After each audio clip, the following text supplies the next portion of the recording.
follow you. Yes. No, I'll follow you. And you gotta slow me down. Oh, that's true. That's true. All right, you guys, we're on the road. Got a little bit of a late start, which is kind of just the way these things go. So it is almost 3,000 miles all the way to Champlain, 48 hours of driving nonstop. So we've done this a couple times to where we know we're gonna drive about 16 hours a day, and I'd say we're gonna hopefully knock it out in 4 days. So this morning it's Saturday, and if we get to Champlain by Tuesday night, that would just be awesome. So it's gonna be one of the longest drives I've ever done. It's gonna be a real mental test. It's gonna be a lot of just droning out, driving, listening to music, listening to podcasts, and really just thinking about how to catch fish out there. I'm just really excited to get out there. I mean, suppose this lake is like the healthiest it's ever been. I feel like I've said that in a bunch of my videos already, but maybe fishing's just getting better.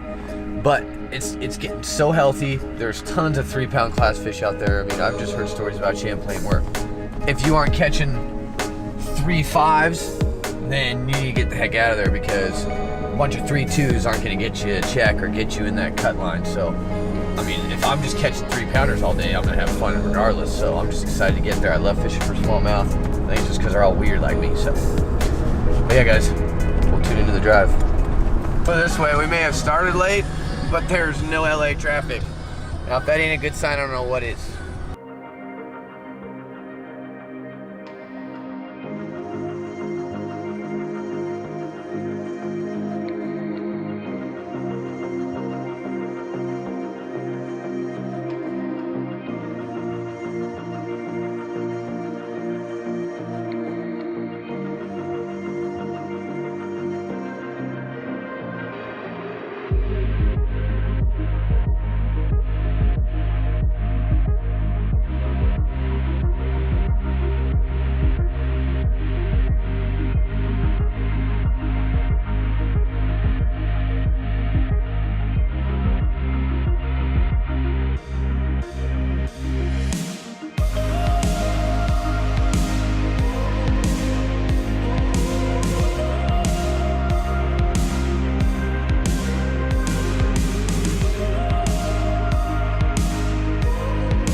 It's like 85 degrees out and it's so humid. Tried sleeping in the back, but I need to sleep in the front so that I can turn on the car and run the air conditioning, because it is brutally hot and brutally just like not comfortable. I woke up back there and I felt like I was just like trapped.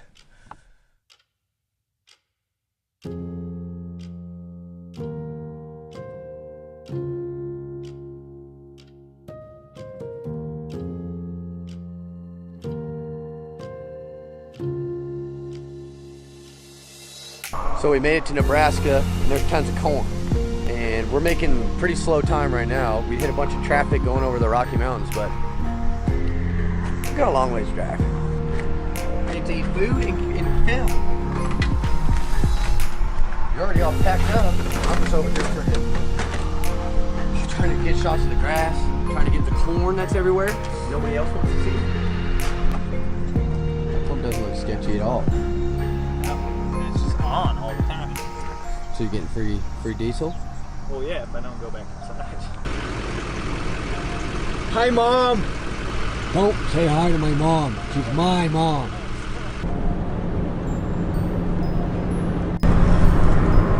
And we're still driving. Hey, that's corn. That's not corn, dude. Yeah, well, look ahead. There's more corn. Oh yeah, it's corn. This truck that's coming up behind you is not corn. Dude, look, a tree. Wow. Oh, dude, wow. Oh, by the way, you ran over a mouse earlier, and then it was like kind of not dead yet, and I made sure I ran it over for you. Hell yeah, dude. Yeah, if we don't make it to Iowa, we are screwed. Yeah. Probably 400 more miles. Okay, well, I'm ready, man. Got a headache. I've been driving for so long. Chugged the water and took 2 of these. Just stretch the legs a little bit. Dude, you just stepped on a flower. Come on, dude. We made it to Iowa. We're on the home stretch now. We're sub 20 hours. I think we're 18 hours away. So we're on the home stretch. Definitely not making it tonight, but tomorrow we get there at a reasonable time. We're trying to get it down to about 6 to 8 hours tonight, and then if we can get it down to that, then we can drive Tuesday, get there, go to Walmart, get some food, get our fishing licenses, all that good stuff. But we just came to this come and go over here, this gas station, and there's a pond, and there's fish in it supposedly. So I'm wondering right now if it's worth to take the cover off and go fishing, at least for 20-30 minutes, and see if we can't catch ourselves a little Iowa bass. Good thing it was right on top. There she is. Haven't taken her off since Powell because honestly, this is gonna work up at Champlain, but should work at this pond too. Now, when you're fishing ponds, it's very important that you tow your tournament ready Ranger and park it at the top. Do carp eat poppers? Come on, fish. It's only dirt, mud, water. You should hit top water. Oh God. You can tell it's a highly pressured pond. Major forecast, nothing. Does Iowa even have bass? Did you have enough fun? One more cast. Gotta give that extra action. Wow. It's amazing. Probably eat bugs, dude. Get out of here, dude. That was fun though. Half my rods have like fallen out of their holder. How many did you catch, dude? All of them.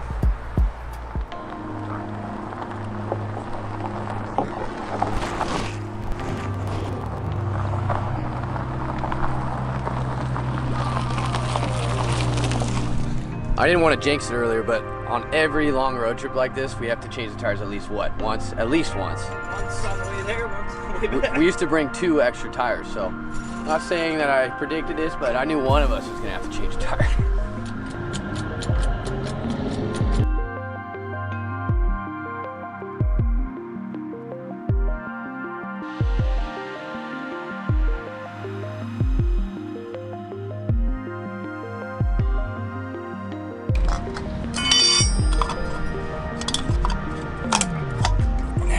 Tire's wasted.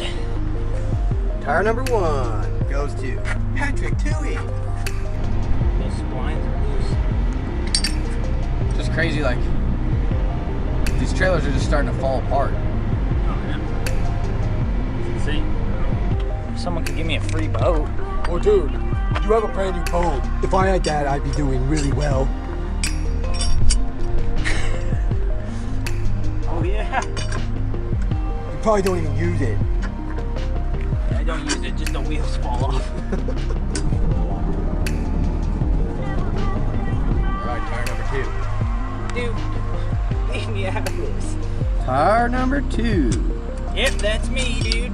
2 in a row, like within a half hour. You're 2 for 2, dude. That's messed up. I don't even know what it is, dude. You just got smoked by It's like a nail. spring or something. See that, people? Right there. That's not good. Heel cinnamon! Cinnamon! Tire's gonna cost you... Another tire? Yeah, another tire probably, yeah. 14 hours and 47 minutes. Where I want to try and get tonight. So what do you think? Like, We'll get past there. think Cleveland? it's somewhere by Cleveland, yeah. Yeah, but I don't want to stay in Cleveland. No, man. That's what, like 6 more hours? Yeah, 5 or 6, I think.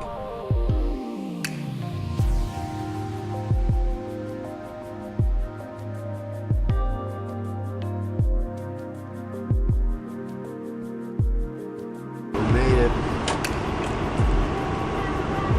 11:49. We still got 10 hours and 13 minutes. We've been driving for 3 days straight. 3 days in the car and still have 10 hours. It's not right, dude. It just ain't right.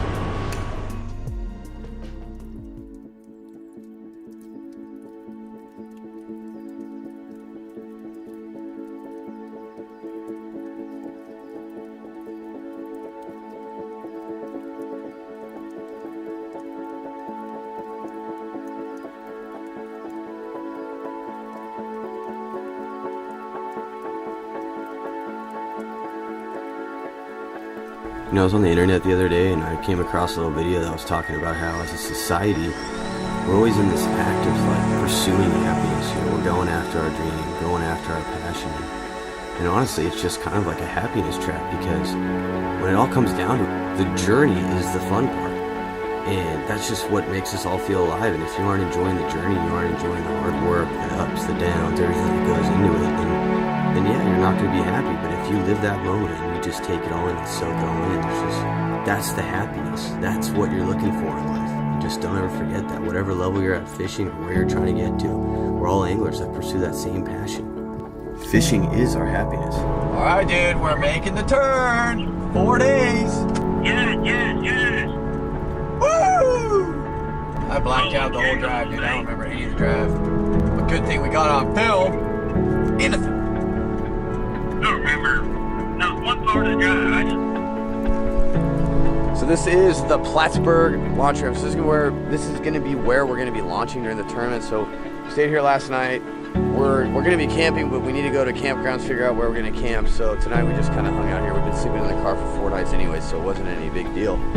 But it's blowing like 15 right now. Champlain is notorious for getting big rollers and being kind of unsafe. So today we'd rather go out and prep. We might end up actually going on the lake, but we're not going to go too far. We're probably going to stay near the marina and just in case, just kind of get a feel for it. Shaving dry?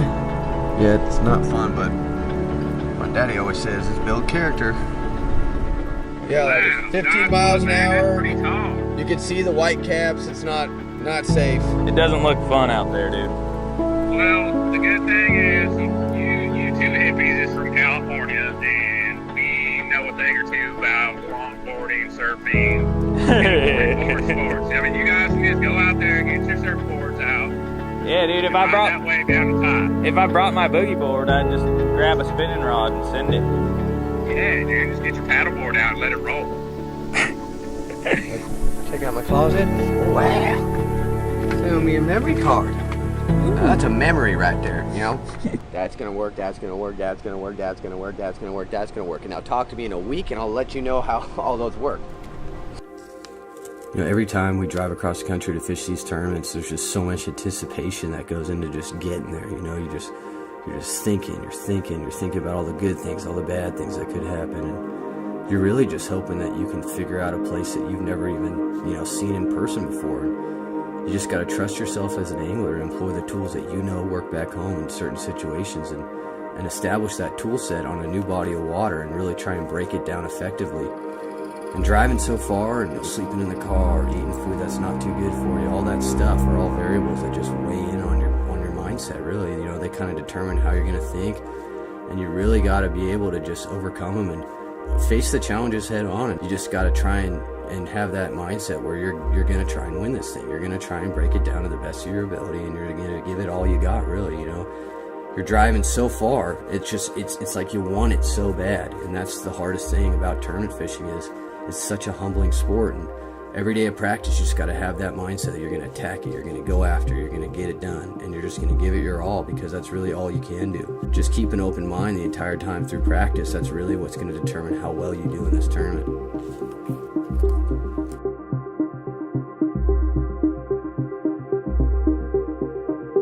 You know, when you start fishing pro-ams, you learn really quick that experience is definitely a really big deal. And A lot of these guys have been doing this for years and have fished the lake that you're going to be fishing a handful of times.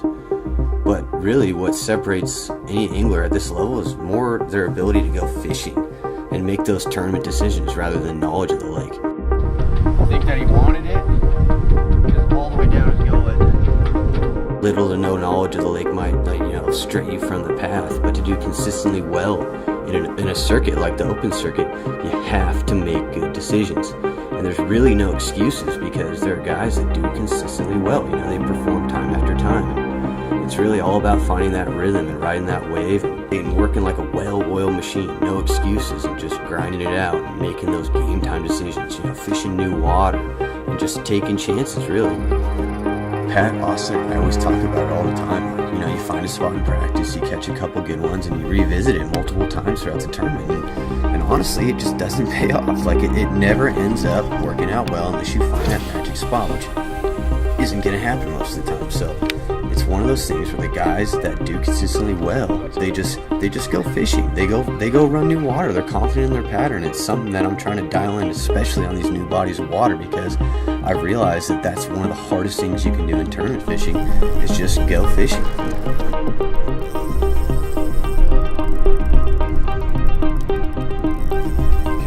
Digging in the rocks.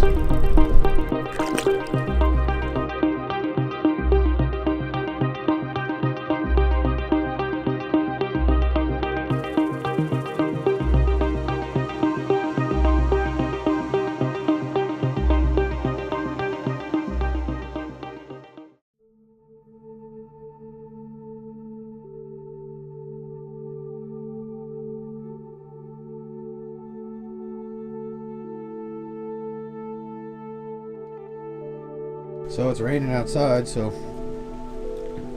we're eating dinner in the back of a truck. Ooh, combining. Yeah, it wasn't that good, so I put some of my soup in my potatoes, and we're gonna see what. We went and we got tons of cup of noodles, tons of just anything you could put hot water in because we don't have cooler / we don't have a refrigerator.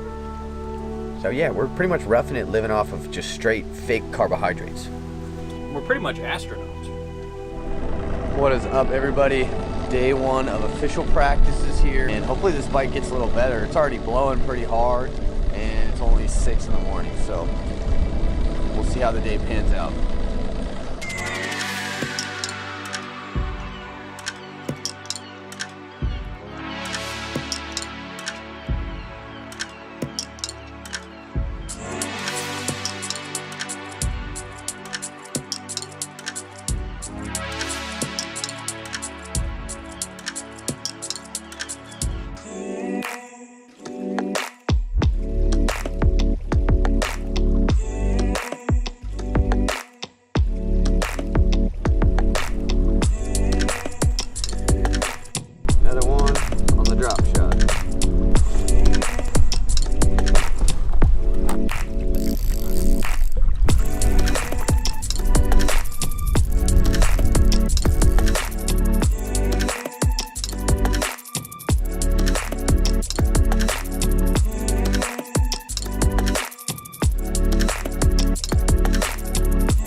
Do you have the sun behind me if I go like this?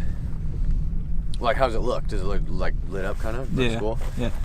What's up, guys? 9:30, day one of practice in the morning.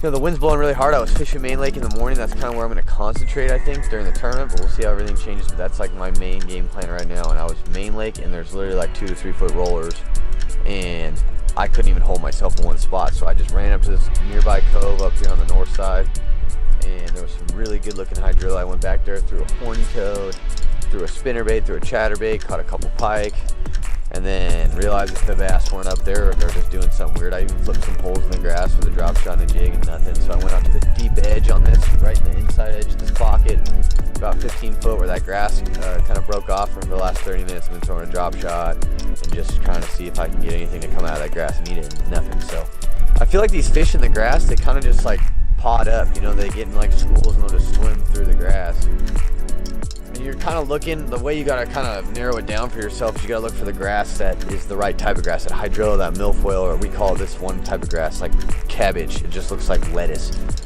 And it's really hard, and they like that kind of stuff. They don't want to be in that stringy stuff. They don't want to be in anything that's got like any sort of decomposing grass on it. They want to be in that green good stuff. So if you're in the right areas with the right grass, that's a starting point.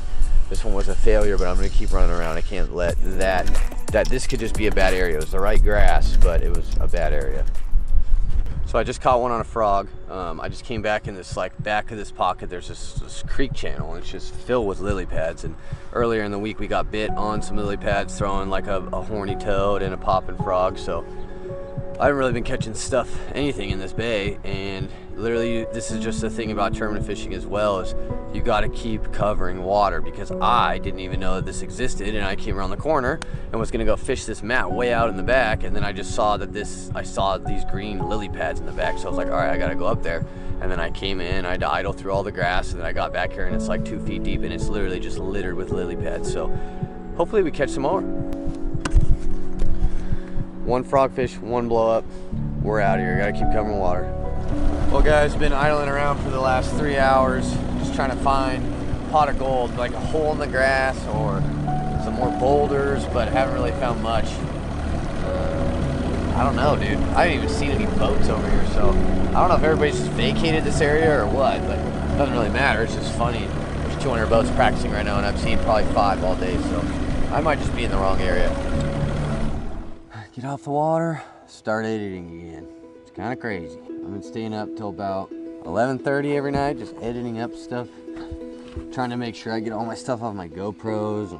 And usually you get off the water and you can just kind of, you know, decompress, eat some food. I can't even get dinner till I do some of this stuff because it'll just drive me crazy. All right guys, I think it's day 10 or night 10 in the car. It's starting to wear me down. But, you know, today was kind of a tough day. Didn't really get many bites. When I did get bites, they jumped off. But you know, it's because I'm saving them for the tournament. But I kind of figured out something at the end of the day. You know, kind of just video game fishing. They didn't want to eat the drop shot today, and what I've done is I've taken the Ned rig and I've put like a 3/8 ounce head on it, and I'm just dropping it on marks that I see. And today I probably dropped on 30 fish, and I hooked up on about 4 or 5 of them. So, but I also have only found the smallies schooled up on one spot for the last 5-6 days that we've been here. So if they do start schooling up more, the bite might get better out deep. But then again, if that grass tops out, the shallow bite might get better too. So good night, guys. All right, guys, day 2 of practice. Today we're more towards the mid-lake area. I've been concentrating a lot up north. The reason why I'm coming down here is because the lake's fishing pretty tough, and it seems like everybody's gonna be fishing the same areas, and I don't want to play bumper boats if I don't have to. So I'm kind of just exploring the mid-lake, still targeting smallmouth today, and just trying to figure out if there are any other areas where these fish are holding right now. But yeah, so today is just gonna be a lot of graphing, a lot of exploring. Might not even catch much today, but is at the very least, I'm eliminating water. And this is somewhere that I've wanted to explore a little bit, so it's gonna be good to just get out here, get away from everybody, kind of, and see if you can find that little pot of gold.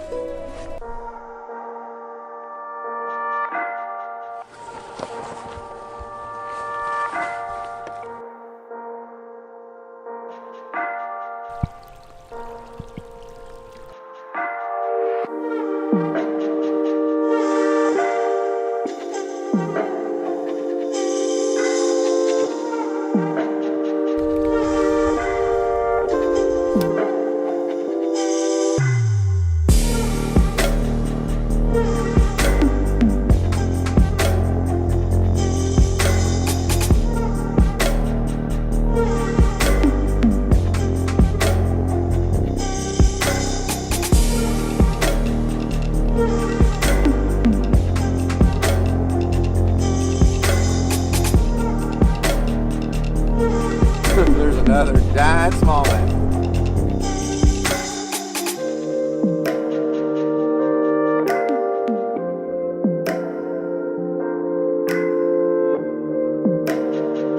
Dude, that thing is so big. Isn't it?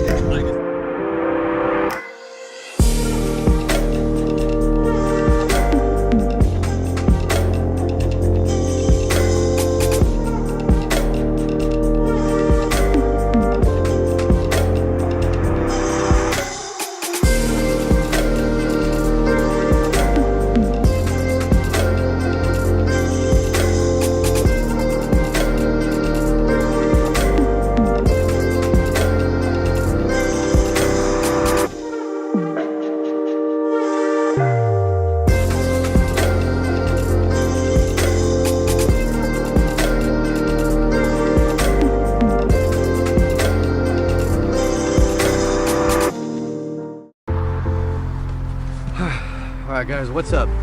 Day 3 of official practice. We actually did not go out today because it was blowing too hard. It's blowing like 15 miles an hour, so the waves out there were just brutal. And we spent enough time out here where we figured we weren't going to beat ourselves up and risk breaking our equipment. So we've been rigging all day. We went and got oil. We got food for the rest of the week. And now we're just hanging out. So I'm going to kind of go over with you guys my game plan of what I'm going to be doing tomorrow.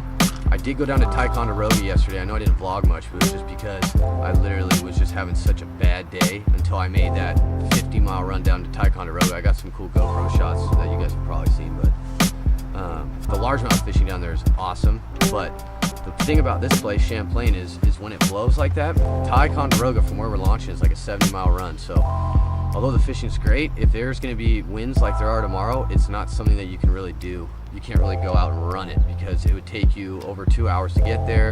You might risk breaking your motor, all that bad stuff. So we're going north tomorrow. We're going to concentrate on smallmouth. And what I'm going to be doing is I'm going to be glued to my graph. I'm either going to be drifting or trolling motor around off these steep sides of these points and dropping it down. And with my drop shot, it's going to be a 3/8 ounce weight, and with my Ned head, it's a 3/8 ounce weight. And the whole deal with it is that the faster it falls, the more chance you're going to react to it. If you drop a bait down there slow, they're just kind of cruising. They're not really schooled up either. So if you just kind of drop it down slow, they don't seem to really want to like go after it. So it's kind of a reaction bite.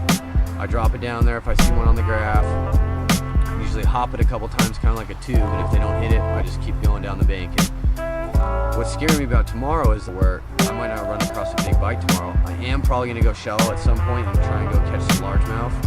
And I've got a couple spots I'm going to start on that are like boulder veins off points where I've caught some good ones in practice. So we'll see, but we'll go over some of the lures and what I'm going to do right now. We talked about this bad boy earlier in the video, but just a wacky rig drop shot. I might straight rig it normal way, but I'm going to start shallow in the morning. I'm going to go to this boulder spot. I drew boat 137, I think it is, so it's not the best draw, but whatever. You just kind of do what you can, and what you can't control, you can't worry about it. But I'm going to fish this shallow in the grass too at some point tomorrow. I found some good grass lines that are like 15, 16 foot, and this is a great bait to target them in the grass.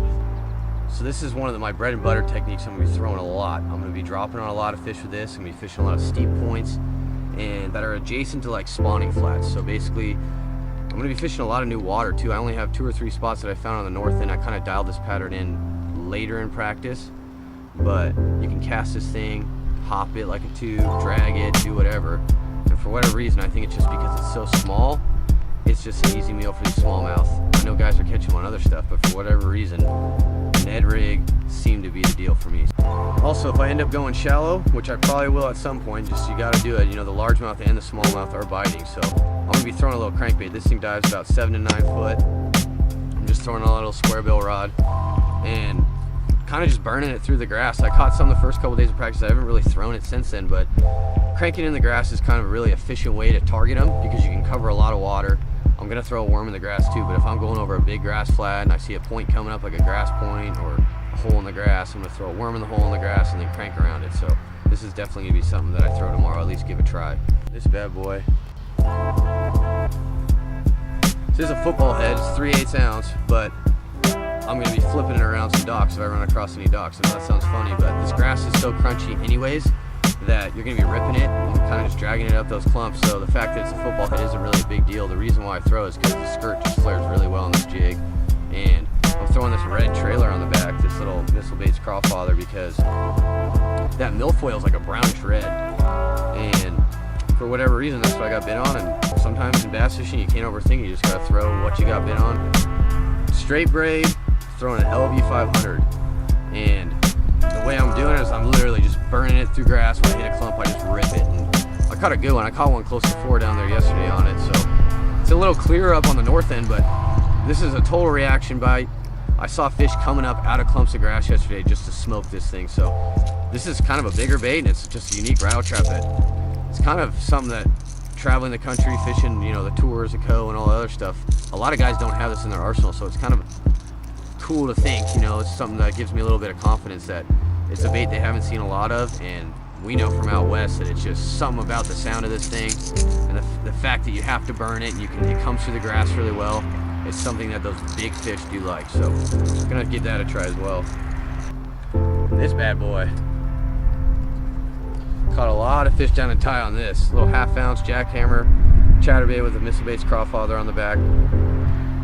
And once again, it just worked down in Ty, but it was good that I went down to Ty yesterday because I haven't really gotten on a solid kind of shallow sort of bite. So it was good to really like practice down there and just kind of figure out, you know, how those fish are setting up in the grass and kind of give me some confidence to throw this thing around, hit some clumps of grass up north.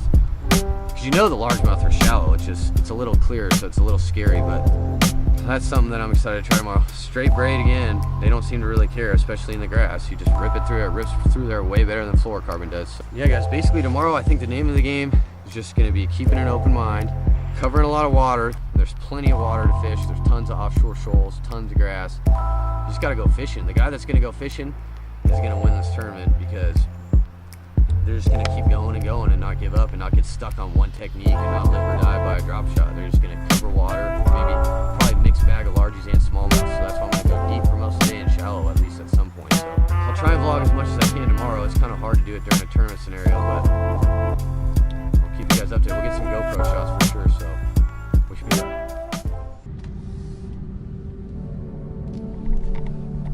Been waiting in line for a while. Day one of the Bassmaster Eastern Open on Lake Champlain starts now. I'm actually gonna miss the launch, I think. We're supposed to launch at 6 o'clock. That's 3 hours behind, so 5:57 right now. And we haven't even put in, so I was gonna get some launch stuff for you guys, but I think we're gonna miss out on that. But I'll get some GoPro stuff and try and vlog throughout the day. Fishing with another John Z today, so it's gonna be really fun. And hopefully that wind doesn't blow too hard. Right now it's projected to go anywhere from 10 to 14. Right now, it's kind of calm, so we're going to be able to make that morning run pretty decent, but later in the day, we're going to be drifting out deep, and it's going to be a bumpy one. But alright guys, end of day one of the tournament, and it was just kind of a really horrible day, honestly. Well, I chased a smallmouth today, and what really sucked about that was that it was cloudy, it was super windy, I didn't have an Ultrex, I couldn't hold myself on the spot, and they just didn't want to eat when I dropped on them. So at about 12 o'clock, I didn't have a fish, and I decided to just start scrambling, and I went shallow for largies, and I ended up scraping up about 12 pounds. So, but I knew coming to this place was gonna be a learning experience. I don't like to get my butt kicked, but sometimes when you go to a new lake and you're fishing a circuit like this, you're gonna get your butt kicked because there's so many things that you don't know about that until you fish the tournament and make your mistakes, you're not gonna know. So I learned that when it's not sunny, you don't chase smallmouth. So I'm not gonna be dumb and I'm not gonna go fish the same areas that I was banking on. I'm gonna go change it up and I'm gonna go swing for the fences and hopefully I can catch a solid bag of largies. When I went down to Ticonderoga the second day of practice, it was lights out. It was just like fishing the Delta. I'm gonna go down there, I'm gonna lock a chatterbait in my hands and I'm just gonna have fun with it and hopefully I can have a little bit of like a redemption bag in a sense, you know. I wanna prove to myself that I can catch that 15 to 18 pounds that I knew I could. And just know that I made a bad call during the tournament, and that's just what's going to kind of just kill you sometimes. So just got to stay at it, stay positive, and go fishing hard tomorrow. So I'll check in with you guys tomorrow, guys.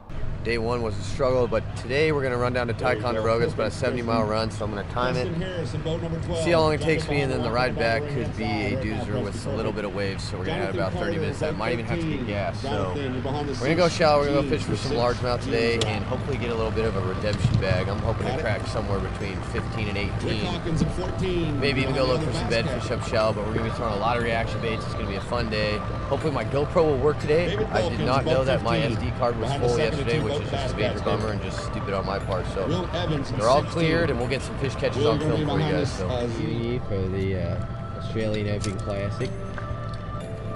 What are you going to do today? Going shallow, mate.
All right, you guys, the tournament is over, and unfortunately, I did not vlog or shoot or film anything during that last win because my camera was out of battery, so, of course. But it was a super fun day. I went out, got a little redemption bag for myself, weighed in 17-11 of just pure largemouth, and locked a chatterbait in my hands the entire time. So it was super cool, a really fun bite. Just got to cover water the way I like to and just went kind of fishing, you know. Like those days where you just go out and go fishing are some of the best days you have in a tournament because you have an open mind and you just have fun with it. And it's really hard to do that, especially in such like a serious like situation like it is traveling all the way across the country and fishing it open. So I was kind of proud of myself. I definitely screwed it up on day one, but you know, it's all about learning, especially these first couple years going to be trying to fish these higher level tournaments. Guys, hopefully you enjoyed this vlog. Douglas is the next one on the list. I leave in a week and a half, and that's going to be a really tough tournament. But guys, if you could please subscribe to AFCO's YouTube channel after you watch this video, just click that little button below this video, and it would really mean a lot to me. And you know, AFCO's doing an awesome thing with this whole bass boot camp competition that they've put together, and it's really just changed me as an angler and really given me a chance to really showcase, you know, bass fishing, traveling across the country, what it's like for a Western guy to try and go out there and compete against those Eastern girls and boys out on those famous lakes that we always see on TV. So thank you, AFCO, and guys, don't forget to subscribe.